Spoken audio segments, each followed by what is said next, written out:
Hola, hola, todos y todas, bienvenidos a Podcast JP27, doctor Carlos Glave, su servidor, ahora presentándome al Congreso de la República por Juntos por el Perú, JP con el número 27.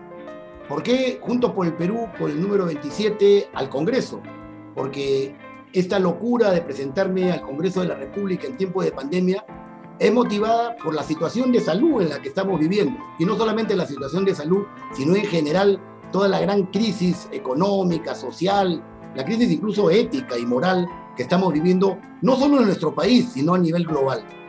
En este espacio, en este podcast de Carlos Glave, JP27, estoy invitando a personas que tienen mucho que decir, que están poniendo el pecho para enfrentar esta grave emergencia sanitaria y que tienen mucho que decir y aportar desde sus vivencias, sus experiencias y sus posibilidades de ver cómo podemos cambiar esto. Porque les pedimos a los que nos odian sin conocernos y a los que nos conocen y comparten nuestros ideales, que nuestro objetivo es el objetivo común de tener un mejor país y al final incluso un mejor mundo para poder vivir. Sin más preámbulos en este podcast, estoy teniendo en esta oportunidad una invitada muy especial en lo personal, en lo familiar, en lo sentimental, y una invitada muy especial también para la política de nuestro país. Se trata de una persona muy querida por mí, que ustedes la conocen, que es Marisa Glave. ¿Cómo estás, Marisa? Hola, tío. Bueno, hola, Carlos. ¿Cómo estás? Muy bien. Una alegría de estar contigo acá y sobre todo hoy día, además. Claro, es un día muy especial. Es un día especial porque hoy día es el cumpleaños de la mamá de mi tío y mi abuela, Elba Testini. Bueno, Marisa Glave Remí es hija de mi hermano Luis Miguel Glave Testino y de María Isabel Remí Simatovic, ambas personas muy valiosas también en las ciencias sociales de nuestro país. Luis Miguel Glave además es el que nos ha inducido y es el culpable probablemente del que abriguemos todos y cada uno de la familia de Glave Testino las ideas de progreso y de cambio. Marisa Glave estudió en los años de primaria en el Cusco. Ella nació en Lima, pero fue a vivir al Cusco, estuvo en los años hasta terminar la primaria en Cusco. Posteriormente se trasladó a Lima, estudió acá en el Colegio de la Recoleta de los Sagrados Corazones y después ingresó a la Universidad Católica del Perú. En la Universidad Católica del Perú tuvo una actividad política, llegó a ser presidenta de la Federación de Estudiantes de la Universidad Católica del Perú y posteriormente ustedes ya conocen su trayectoria política en la Municipalidad de Lima en 2 oportunidades y posteriormente también en el Parlamento de la República. Bueno, sin más que decir sobre Marisa, Marisa, ¿cómo así nace en ti la idea, el compromiso de participar en la política desde las filas obviamente progresistas y de cambio? Bueno, yo diría que es una mezcla. Hay evidentemente cosas que uno aprende, ¿no es cierto?, en los entornos en los que está. Mi colegio influyó. En La Recoleta nosotros teníamos mucho trabajo de promoción y de acción social. Hubert Lancier fue mi profesor de filosofía. Él trabajaba mucho en los penales, con los presos injustamente encarcelados, digamos, en ese tiempo, en la Comisión Lancier. Y había como mucha actividad alrededor de la conciencia que había sobre los problemas de injusticia que teníamos en el país, ¿no? Y entonces yo creo que eso influyó mucho. Pero influyó mucho la familia, ¿no? Digamos, yo creo que, como tú has dicho, mi papá, ¿no?, Luis Miguel Glave, influyó en la parte del pensamiento crítico, ¿no?, en mirar críticamente las cosas. Mi papá es un intelectual que revisa, es un historiador que trata todo el tiempo de mirar en perspectiva lo que está pasando en el país. Pero yo siento que tú, tío, tuviste una influencia importante porque, a diferencia, digamos, de mi padre o incluso de mi madre al comienzo, que tenían más esta especie de lectura más académica o intelectual del pensamiento crítico, tú siempre apelabas a la idea de la organización, ¿no? O sea, yo recuerdo que las primeras historias que yo oí de la izquierda fue contigo, las primeras historias de cómo fueron esas movilizaciones. Eso era algo de lo que creo que mi papá no hablaba tanto porque se murió un amigo suyo, ¿no? ¿Recuerdas? En fin, cuando él era más joven, yo creo que eso lo marcó mucho y hizo que tomara distancia. pero tú más bien mantenías como una especie de expectativa, ¿no? De ilusión de volver a construir un espacio de izquierda, un espacio de representación. Hasta ahora recuerdo, no sé si te acordarás tú, pero yo estaba en quinto de media, en el cole, en el año 98, y Alejandra Laiza, que era presidenta de la Federación de Estudiantes en ese momento en la Católica, había ido, porque él era exalumno de mi colegio, había ido a decir que los alumnos también teníamos que expresarnos, en fin, qué sé yo, y entonces yo salí a marchar porque tenía varios amigos que estaban ya en la universidad cuando yo estaba en el cole, y fui pues a mi primera marcha, primera vez que me caían gases lacrimógenas, primera vez que todo, súper asustada, y cuando vuelvo a la casa, la mema estaba como asada, no quería hablar conmigo. Mi papá como que dijo, ay, ya, muy bien, no sé qué, ¿no? Pero estabas tú esperándome como que súper emocionado porque quería saber quién había estado, no había estado, cómo había funcionado, en fin, qué sé yo. Yo sentí que tenía como, no sé, un alguien de la familia que estaba como contento de que yo me metiera a hacer este tipo de cosas. Y todos seguimos contentos. Bueno, Marisa, a ver, aprovechar este espacio que es, como tú sabes, el podcast JP27 Carlos Glave, para en mi postulación al Congreso de la República. Nosotros estamos viviendo una situación muy difícil en la parte de la salud, pero no solamente es en la parte de la salud. Además, que la pandemia ha desnudado nuestra realidad, pero ya lo veníamos viviendo desde antes. Entonces, tú has participado mucho en tu actividad política con propuestas, con alternativas, y sobre todo has estudiado mucho el asunto del desarrollo urbano. Uno de los temas más importantes en esta pandemia es los condicionantes de la salud. Nosotros le decimos a la gente, aíslate, tenemos que tenerte en tu casa, tenemos que tenerte aislado para que no propagues el virus, en tu casa hay que defender a los vulnerables, pero con viviendas hacinadas no se puede hacer eso. ¿Qué nos puedes decir tú sobre esto? ¿Cómo está el asunto de la legislación, de los derechos? Sabemos que no está dentro de los derechos en la Constitución el derecho a la vivienda. ¿Qué nos podrías hablar eso de tu trabajo, tu experiencia y de las alternativas que se puedan llevar adelante? A ver, yo diría que hay como tres elementos que tenemos que tener súper claros, ¿no? Uno primero es que desde el movimiento urbano popular y desde distintos lugares siempre hemos reclamado primero en los últimos años, digamos, después de Fujimori, el derecho al agua. Eso fue una de las primeras cosas que se reclamó y se sigue reclamando. Fue el primer proyecto de ley que presenté, la modificación constitucional para la incorporación del derecho al agua. Ese proyecto que presenté fue recogiendo un proyecto de Javier Díaz-Canseco, que hace mucha falta en este tiempo, la verdad, yo lo extraño mucho. Javier había presentado un proyecto que venía además recogiendo una especie de encuentro entre las luchas ecologistas y las luchas del derecho al agua desde la perspectiva de un bien, un recurso estratégico que no está pues por debajo de la minería, ¿no es cierto?, sino que es fundamental y es esencial. Y el reclamo del movimiento urbano popular de necesitamos agua, tenemos derecho al agua. Y bueno, eso se logró, logramos incorporar esa modificación en la Constitución y eso ha sido uno de los elementos que también ha ido ayudando a empujar toda la discusión sobre la ampliación de los programas de agua. El acceso y los servicios, agua, transporte, electricidad, en fin, se vuelven 20 veces más caros cuando tú no has tenido un programa de planificación urbana, cuando tú no has tenido un sistema de organización del suelo urbano y cuando no has tenido programas de vivienda popular o programas de vivienda social. Es decir, que el Estado haya dicho, yo voy a meter recursos, energía, profesionales a pensar sistemas de construcción de vivienda social. No necesariamente en propiedad, porque no todo el mundo tiene por qué ser propietario, pero para garantizar o programas de propiedad o de usufructo o programas de alquiler, lo que sea, pero que sean destinados a sectores que no pueden entrar al sistema que hoy genera el mercado. ¿Qué cosa ha pasado? Pues que en el Perú se borró el derecho a la vivienda. O sea, Fujimori, cuando hay el golpe de Estado, en el año 93 tenemos la nueva Constitución. La nueva Constitución elimina dos artículos fundamentales, el derecho a la vivienda y la función social del suelo.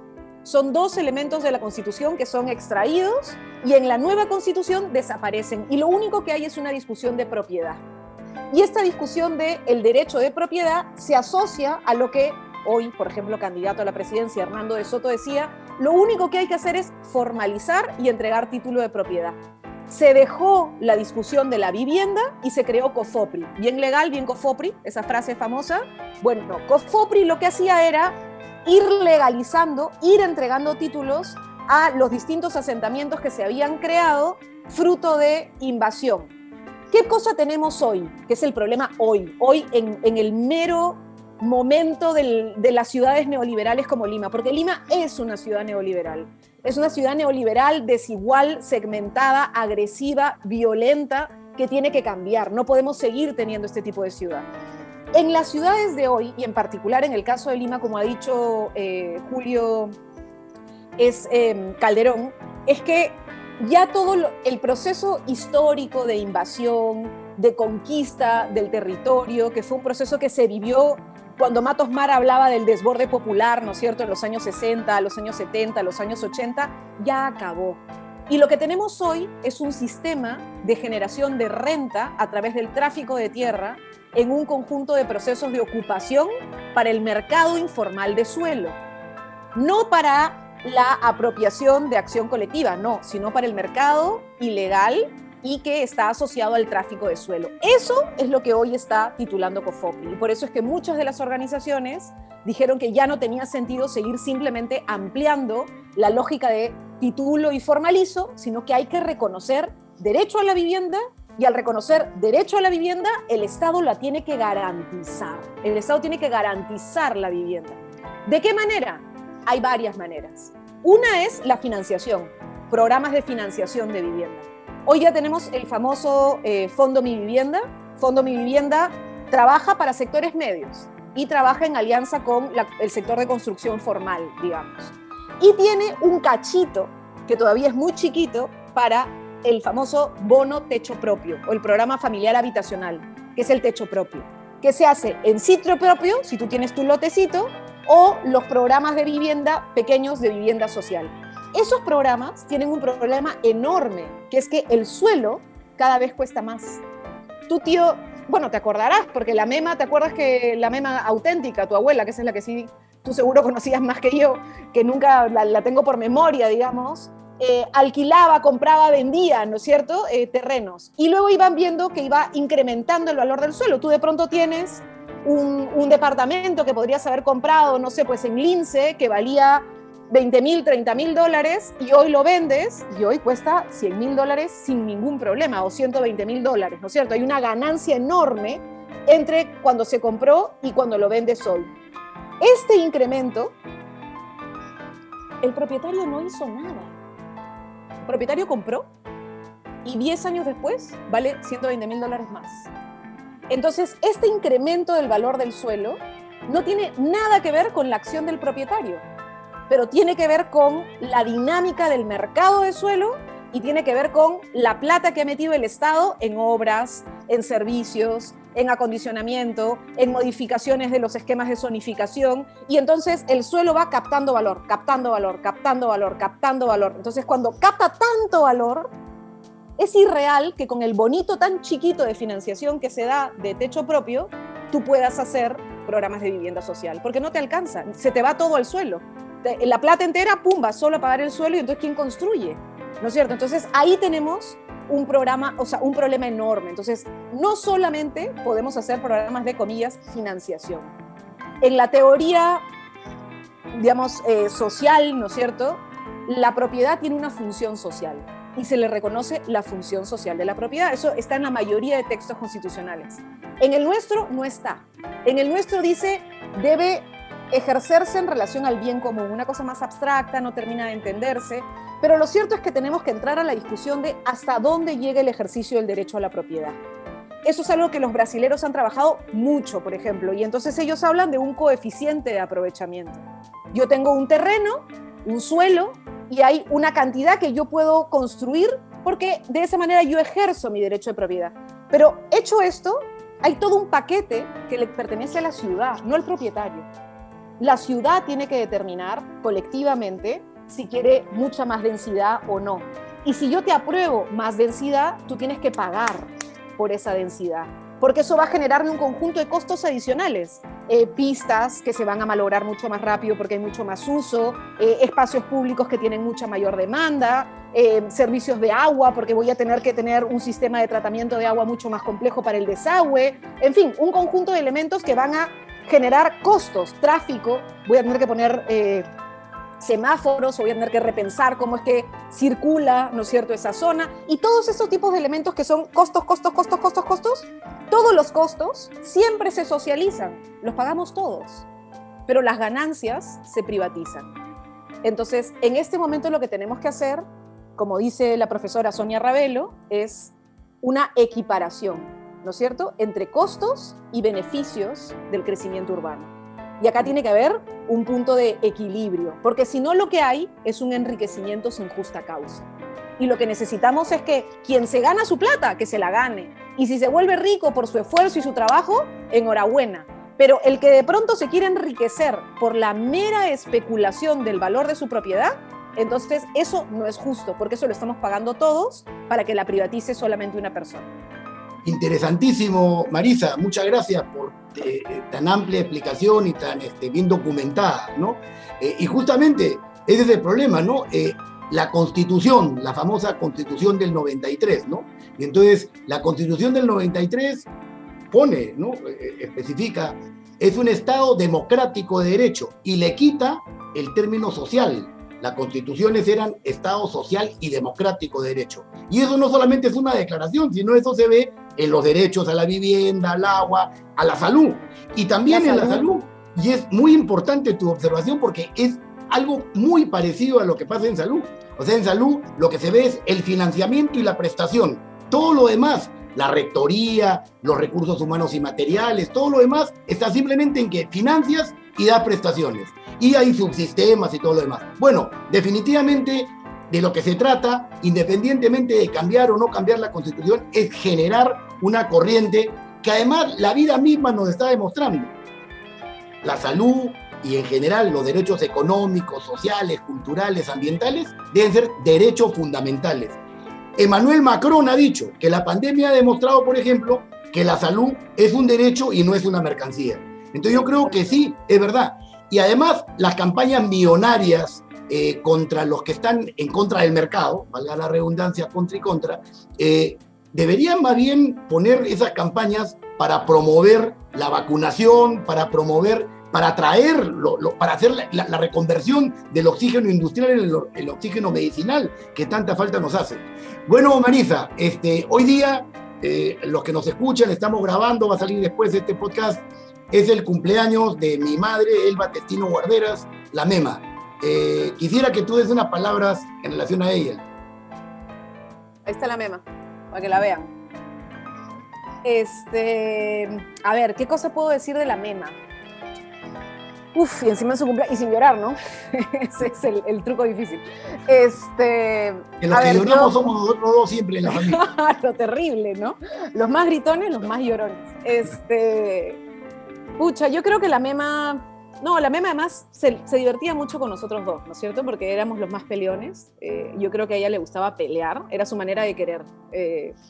No era la abuelita clásica, simpática, que estaba sentadita, que iba a abrazar, iba a dar besitos. No, o sea, era más bien peleona. Y creo que le gustaba pelear porque era una manera de aprender, de acercarse, de su manera de hacerte sentir que si querías estar con ella es porque la querías, ¿no? No porque te la iba a hacer fácil. Intensidad en la vida. Era una mujer intensa, exactamente. Pero era también una mujer súper solidaria. Yo creo que una de las cosas que hemos aprendido y que no sé, ponte, yo reconozco en ti, ¿no? O sea, alguien pedía ayuda y la Mema estaba desesperada tratando de ver cómo tratar de lograr ayudar, ¿no? De las personas de su entorno y de personas que no necesariamente eran de su familia, sino personas con las que había trabajado.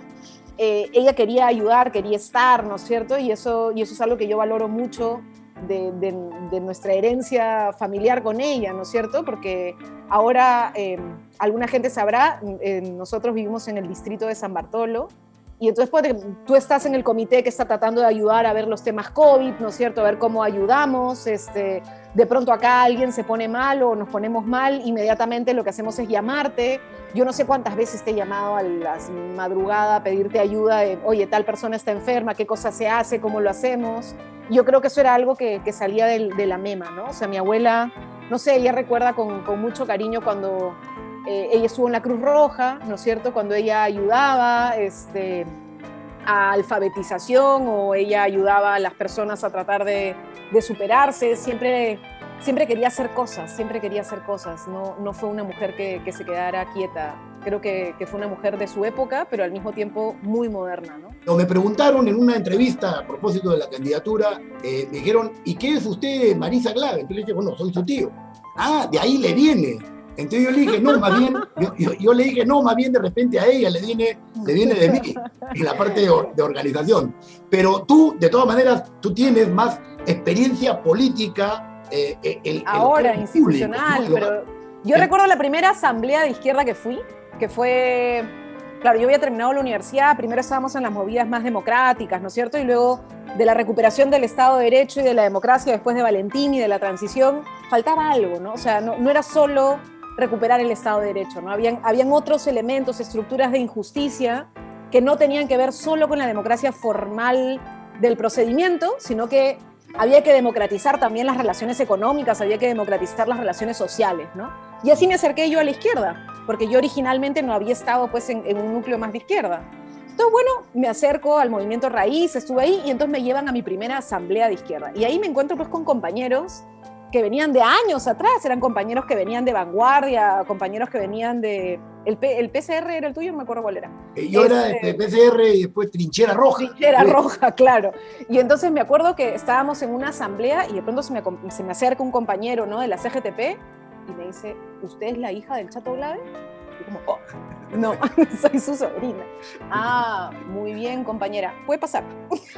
Y terminé entrando. O sea, era como... Sí, me acuerdo que me contaste sí, esa claro. Sí. Entonces, pero el término de incluso, ¿no? O sea, en la cuestión pública, yo no tengo experiencia en eso. Yo tengo experiencia en la organización, en participación política. Pero tú tienes experiencia en el tema público yo me acuerdo cuando tú estabas en el Hospital FAP, tú has sido médico del sistema de salud o sea, yo recuerdo además todo lo difícil que fue, incluso para ti, tomar estas decisiones a veces de dejar el espacio público porque habían 1000 problemas y se arrastraban 1000 problemas y siempre has estado como muy metido en tratar. Claro, no, yo trabajé primero en el Hospital Almenara, después trabajé en el Hospital de la Fuerza Aérea, también he sido presidente de la Sociedad Peruana de Reumatología. En el Almenara, pues yo estaba pues aún en sueño de ser persona. Claro, no había llegado al mundo. Y la otra cosa es que también yo he trabajado en el sector público y también en medicina en el sector privado. Y esto es muy interesante para justamente explicar mi motivación y cómo estoy viendo el problema desde el Nuevo Perú y ahora en Juntos por el Perú, el problema de la salud. Porque el problema de la salud es que yo veo el servicio público, el servicio privado y la atención desde mi especialidad. Yo soy médico reumatólogo e internista, que veo pacientes que están complicados, que están ya en el hospital o en la clínica o en la consulta. Pero me he transformado en un médico de atención primaria, que es lo que se necesita. Eso es lo fundamental. No tenemos a dónde ir. Nosotros tenemos un problema de salud cualquiera, más aún con la pandemia, con el virus. ¿Y a dónde vamos? Llamamos por teléfono, no vienen, vamos a los médicos informales. Vamos a la farmacia, tío. O a la farmacia. Y ese es el problema, porque no vamos a un sistema de médico, el médico de familia. Bueno, yo así es. Pero es que tú tendrías que ser mi médico de familia, no porque eres mi familia. Claro, así es. No, y además una cosa que es importante, la atención primaria de salud tiene sus albores en un médico peruano, Núñez Butrón, de Puno, que hizo todo un sistema de atención primaria de salud que va hacia la persona, dirigido a la persona. Después tenemos al doctor Tejada que fue secretario de la Asamblea Mundial de la Salud el año 78 en Alma Ata, en donde plantean que el eje central de cualquier sistema de salud es la atención primaria de salud. Y eso, además, el planteamiento todos lo aceptan, pero todos lo aceptan y tenemos 8.000 establecimientos de salud de atención primaria, de los cuales solo el 15% están activos. Y tú no sabes, durante la pandemia más bien se han desactivado. Hay unos chicos que son residentes de medicina familiar y comunitaria, y estos muchachos hacen su especialización, sus prácticas, en hospitales, y ellos mismos dicen que deberían hacerlo en los centros de atención primaria. Entonces, eso es lo que tenemos que fortalecer, eso es lo que tenemos que impulsar, eso es lo que tiene que haber la voluntad política. Acá, como tú dices en San Bartolo, estamos buscando que se tenga una planta de oxígeno, ver qué posibilidades hay. Si no se puede ahora, para después, pero hay que tenerla, adecuarla para la atención a los pacientes que no tienen dónde atenderse y se van ya complicados a Lima. Bueno, esa más o menos es la motivación principal, pero la única pregunta es, ¿cómo ves tú el tema, digamos, de esta política de los líos comerciales que hay, porque ese es un lío comercial de Sinopharma y Pfizer, la política de ganar uno al otro? O sea, ¿cómo podemos realmente cambiar nuestra clase política? ¿Qué alternativas son las de cambiar nuestra clase política? Yo creo que es con el ejemplo que tenemos ahorita acá contigo, pero en general, ¿cómo es que podemos formular para la población para que tengamos realmente un cambio de nuestra forma de hacer política? Con posiciones de repente diversas, pero orientadas al bien común de tener un país más justo, más solidario y con derechos. Mira, no sé, no tengo la fórmula. Creo que la estamos buscando en el país hace mucho, ¿no? Y este es un momento malo. No es un buen momento. Es un momento que genera mucha desazón, es un momento que da rabia, ¿no es cierto? O sea, no sé, yo hace poco escribí, tengo una columna en La República, un artículo que se llamaba Canallas, tratando de expresar la rabia que me había dado de enterarme de la vacuna de Vizcarra, ¿no? O sea, era como, bueno, este señor se planta ante la opinión pública, ante la ciudadanía, como el defensor, ¿no es cierto?, de los intereses de la patria y del bien común frente a la corrupción, y termina pues haciéndose una vacunación cutre, ¿no? O sea, es decir, no es como que el gran desfalco en el sentido económico, pero es como que tú dices, ya pues, ¿no? O sea, hay cosas que tienen que ser transparentes, o sea, y que tienen que hacerse de manera clara, ¿no? Y nos lo merecemos como sociedad. Entonces, ese tipo de traiciones como que golpean, duelen y van afectando la precaria confianza colectiva, ¿no? Porque yo creo que en el Perú,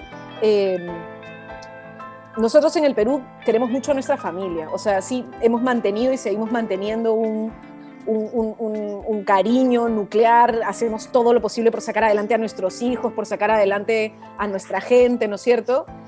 Pero tenemos que lograr recuperar lo que existía en el Perú también y que fue parte de la historia de nuestro país, que la familia no solamente es tu núcleo de sangre, ¿no es cierto?, sino que tenemos que recuperar la sensación de comunidad, donde hay un conjunto de otras personas que no son necesariamente tu familia de sangre, pero son las personas con las que tú tienes que salir adelante, viven en el mismo territorio que tú, viven en la misma ciudad que tú, viven en el mismo país que tú, y tenemos que tratar de encontrar lazos de solidaridad, y eso es lo que se ha roto. Necesitamos un momento de repensarnos colectivamente, y en ese momento hay que sentar a los sindicatos, hay que sentar a los gremios empresariales, hay que sentar a los gremios profesionales, hay que sentar a las organizaciones populares y a las organizaciones de mujeres, hay que sentar a las organizaciones políticas y hay que sentarnos a decir cómo juntas y juntos vamos a hacer posible que este país hermoso que es el Perú funcione en los próximos 200 años, donde estemos todas y todos con posibilidad de desarrollarnos, pero también con posibilidad de vivir dignamente, ¿no? Entonces yo creo que ese es el tercer punto importante ahora, ¿no? Es el momento de un pacto, y un pacto serio, no de imposición, sino de concertación entre los diferentes que estamos en este país. Muchas gracias, Marisa. Realmente, resumiendo, tenemos que luchar por los derechos de los ciudadanos, tenemos que cambiar nuestra forma de hacer política, tenemos que mejorar la representación política definitivamente, y has dado un punto fundamental, justamente el tema de Vizcarra. La transparencia, eso es lo fundamental. Nosotros no podemos estar siguiendo a personas que engañan, que tienen las cosas bajo la mesa.